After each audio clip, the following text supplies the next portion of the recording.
Hello, j'espère que tu vas bien. Alors dans la première vidéo de cette série, en fait on a parlé du cerveau, de comment il fonctionne, de pourquoi il te freine et de comment utiliser son fonctionnement naturel plutôt que de te battre contre lui. Aujourd'hui, on va parler de ton corps. Et je vais commencer par quelque chose qui va peut-être te surprendre, c'est que ton corps sait. Il sait ce dont il a besoin, il sait quand il est en surcharge, il sait quand il récupère bien, il sait quand le mouvement lui fait du bien. Le problème, c'est qu'on l'écoute presque pas, presque plus en tout cas. On a appris en fait à ignorer ses signaux, à pousser quand il dit stop, à se reposer quand il demande à bouger et surtout à lui donner toujours le même stimulus en espérant des résultats différents. Dans cette vidéo, en fait, je vais essayer de t'expliquer comment ton corps fonctionne vraiment et comment quelques changements simples, ancrés dans la science, peuvent transformer ton énergie, ta santé et tes résultats. Alors déjà, commençons par quelque chose de très concret, quelque chose que tu fais ou ne fais pas chaque jour sans savoir à quel point ça compte. Alors tu manges et après tu fais quoi ? Si la réponse c'est le canapé, le téléphone ou je marcherai plus tard, là tu rates biologiquement la fenêtre la plus importante de la journée. Et ce qui se passe dans ton corps après un repas, c'est que quand tu manges, ton taux de sucre dans le sang monte. Le pic de glycémie arrive généralement entre 30 et 60 minutes après le repas. Et si tu restes assise, ce sucre excédentaire va directement en stockage, tu n'as pas envie. Mais si tu marches dans les 15 minutes qui suivent, il y a quelque chose de remarquable qui se passe, c'est que tes muscles, en se contractant, ouvrent des portes indépendantes de l'insuline. Et là, il capte directement le sucre du sang pour l'utiliser en fait comme énergie. Et là, le pic, il est aplati avant qu'il ne culmine. Et il y a d'ailleurs une étude publiée dans Scientific Reports en 2025 qui l'a mesuré précisément, c'est-à-dire que 10 minutes de marche démarrées immédiatement après le repas réduisent le pic de glycémie de façon vraiment significative, en tout cas plus efficace que 30 minutes de marche débutées 30 minutes plus tard. Donc il faut y aller tout de suite. Et ce que cette étude confirme clairement, c'est que le timing compte autant que la durée. Et le coup de barre de l'après-midi, le fameux coup de barre de 14h, tu connais certainement, que tu crois dû à la digestion, c'est en réalité la chute brutale de la glycémie après un pic qui est trop haut. Donc ça veut dire que marcher tout de suite, c'est vite. Donc 10 à 15 minutes après chaque repas principal. C'est tout. Simple et efficace. C'est d'ailleurs la philosophie de mon coaching. Maintenant, parlons d'une croyance que beaucoup de personnes ont et qui les empêche d'avancer. Plus je fais de cardio, plus je perds du poids. Alors c'est logique, c'est intuitif. Et c'est biologiquement faux à long terme. Alors ce qui se passe vraiment quand tu fais uniquement du cardio sur une longue période, c'est que ton corps s'adapte. Il comprend qu'il doit bouger longtemps avec le moins d'énergie possible. Il va être économe. D'accord ? Il devient plus économe en tout cas. Et là, il brûle moins pour le même effort. Et pour alléger encore la machine, il peut commencer à puiser dans ta masse musculaire, parce que le muscle est lourd et gourmand, et que ton corps veut s'en débarrasser pour courir plus léger. Résultat, moins de muscles. Donc tu vas à l'encontre de ce que tu veux. Avec un métabolisme plus lent, alors pas seulement pendant ta séance, mais toute la journée. Et tes articulations encaissent en silence. Sans muscles finalement assez forts pour amortir les chocs. Et là, ce sont donc les tendons et les cartilages qui absorbent tout le stress mécanique. Et là, les douleurs arrivent. Donc on n'est pas gagnant du tout.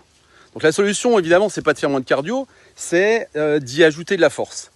Par exemple, 2 séances de musculation par semaine, 30 à 45 minutes, pas sur ton téléphone mais au boulot. Ça change radicalement vraiment ce que ton corps fait avec ton cardio.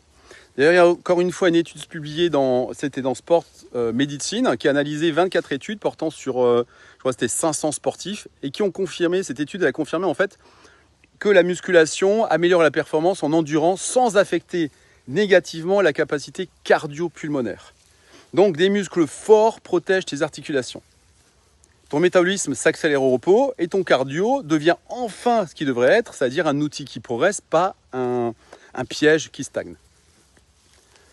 Alors voilà aussi une autre idée que j'entends souvent en coaching et qui coûte cher à ceux qui y croient, c'est que plus je m'entraîne, plus je progresse. Là, je pense à ceux qui sont à 5, 6, 7 fois par semaine en salle de sport ou qui vont 2 fois dans la même journée en salle de sport, le maximum pour rentabiliser. Alors, plus je m'entraîne, plus je progresse, c'est vrai jusqu'à un certain point et il faut au-delà. Parce que la progression ne se passe pas pendant l'entraînement, elle se passe après. Pendant l'effort, tu crées des micro-lésions dans tes fibres musculaires. C'est voulu, c'est nécessaire. Mais c'est pendant le repos qui suit que ton corps répare ses fibres et les reconstruit plus fortes qu'avant. Et encore une fois, tu n'es pas sportif de haut niveau, encadré, etc. Où là, effectivement, tu as un rythme de sport exceptionnel. exceptionnellement haut. D'accord? D'ailleurs, la médecine du sport qui le confirme, c'est que pendant le sommeil, l'hormone de croissance est libérée, la synthèse protéique s'active et les cellules endommagées sont éliminées et remplacées. C'est là que la progression se construit, pas sous la barre. Sans récupération suffisante, en fait, ton corps ne se reconstruit pas. Il compense jusqu'à ce que la performance chute, la motivation disparaisse et les douleurs s'installent. On est en bad mood, ça va pas bien. Je le vois régulièrement avec mes coachés d'ailleurs. Ceux qui stagnent ne s'entraînent pas toujours moins. Ils récupèrent presque toujours moins bien. Je dois me battre pour que les gens récupèrent vraiment. Parce qu'il y a cette croyance qui est vraiment ancrée.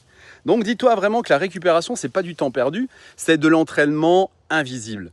Et en coaching individuel, structurer la récupération est aussi important que structurer les séances. Ce n'est pas une option, c'est une partie du programme et j'insiste là-dessus. J'ai aussi une pensée pour celles et ceux qui ont passé 40 ans, qui se disent parfois que c'est trop tard. Alors c'est pas vrai, et la recherche le dit clairement. D'ailleurs, il y a l'université de l'Oklahoma qui a fait passer le même programme de musculation de 8 semaines à 2 groupes. Donc un groupe de jeunes de 18 à 22 ans et des personnes jusqu'à 50 ans. Résultat, les personnes d'âge moyen ont construit autant de muscles. Les gains de force étaient globalement comparables et après 40 ans, le corps change, on est d'accord. La récupération prend plus de temps, moi je le vois au quotidien, je ne récupère pas plus beau comme avant, ça c'est clair. Le métabolisme évolue aussi. Mais ta capacité à progresser, elle, reste intacte. Ce qui change, c'est que la méthode doit s'adapter évidemment. Moins d'intensité brutale, plus de progressivité, moins de hits à tout prix. On continue à en faire, mais pas à tout prix. Plus de travail de fond qui construit vraiment. Et surtout, je dirais, une meilleure écoute du corps, parce qu'on se connaît mieux avec l'expérience. Pas une capitulation devant le corps. Ok ? C'est jamais fini. J'accompagne des personnes de 30, 40, 50, 60 ans et plus. Et ce que j'observe constamment, c'est ceux qui progressent le plus ne sont pas les plus jeunes. Ce sont ceux qui ont la bonne méthode au bon moment. D'accord ? Quand on accepte la remise en question et qu'on se donne une structure. Voilà. Alors c'est ce que je voulais te partager dans cette deuxième vidéo. 4 idées à retenir. La première idée, c'est 10 à 15 minutes de marche après chaque repas principal. Ça change ta glycémie, ton énergie et ton métabolisme. Et le timing compte autant que la durée. La deuxième idée, c'est que le cardio seul à haute dose, ça peut devenir un piège. 2 séances de muscu par semaine suffisent à tout changer. La troisième idée, c'est que la progression se construit pendant la récupération, pas pendant l'effort. Et structurer vraiment ton repos, c'est aussi important que structurer tes séances. Je parle de structuration, d'organisation. D'accord ? On ne fait pas les trucs au hasard. Et la quatrième idée, c'est que après 40 ans, ton potentiel reste intact. D'accord ? C'est la méthode qui doit s'adapter, pas tes ambitions. Donc, j'espère que ça vous a plu et dans la prochaine vidéo, on va aller encore plus loin. Je vais te montrer comment varier ton entraînement peut protéger ton corps sur le long terme et pourquoi les personnes qui bougent encore avec plaisir à 60, 70 ans ont presque tout un point commun. Ça marche ? Allez, à tout de suite.